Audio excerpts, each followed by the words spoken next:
Chances are you've seen more and more bugs flying and crawling around lately. That's why now is the perfect time to pest-proof your home so that bugs and other invited guests leave you and your home alone. Home improvement expert Bob Vila joins us now with some tips on pest-proofing your properties this season. Bob, thank you so very much for joining us today. And if you will, talk about why spring and summer are the best times right now for preventing pests from getting into your home. Yeah, no, that's why April is National Pest Management Month. This is the time when a lot of insects are coming back. Many of them hibernate. Did you know that ticks hibernate and they come back to life in April and they're hungry?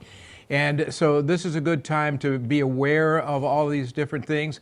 And there are a number of things that you can do to improve your chances in terms of your home and in terms of keeping the house free of insect infestations. Anytime you've got any kind of gaps or cracks or holes in the outside of the house, you're providing an avenue for all of these insects to come in. So take a close look as part of your spring cleaning. And if you do have gaps and holes, get some caulking compound and a tool and just fill them in and make sure that you have a tight perimeter on the house so that you can't get invaded. And it's also a problem just from the point of view of cleaning up, doing the spring cleanup in the yard.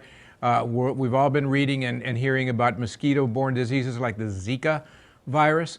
And one of the key things in terms of trying to control mosquitoes is not to have standing water anywhere on your property. So as you do your spring cleanup, make sure that there aren't any old objects like an old upside down toy or, maybe even a couple of old automobile tires leaning up against a garage that have a little bit of standing water on the inside. These are natural breeding areas for mosquitoes. So clean that up. Make sure that you reduce moisture anywhere around the house. That includes planting beds where you might have too much mulch or where you might have last year's leaves still rotting away.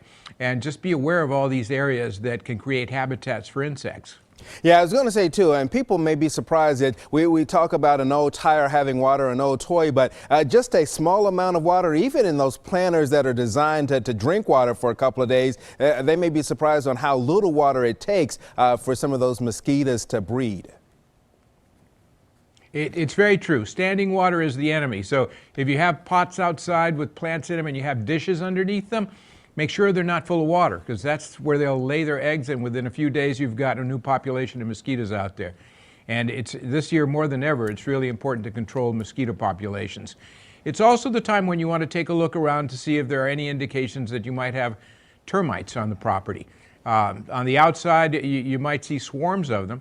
On the inside, you might just see their leavings on the floor. It looks like a little pile of sawdust, and it's actually their feces. So that's an indication that you might have termites.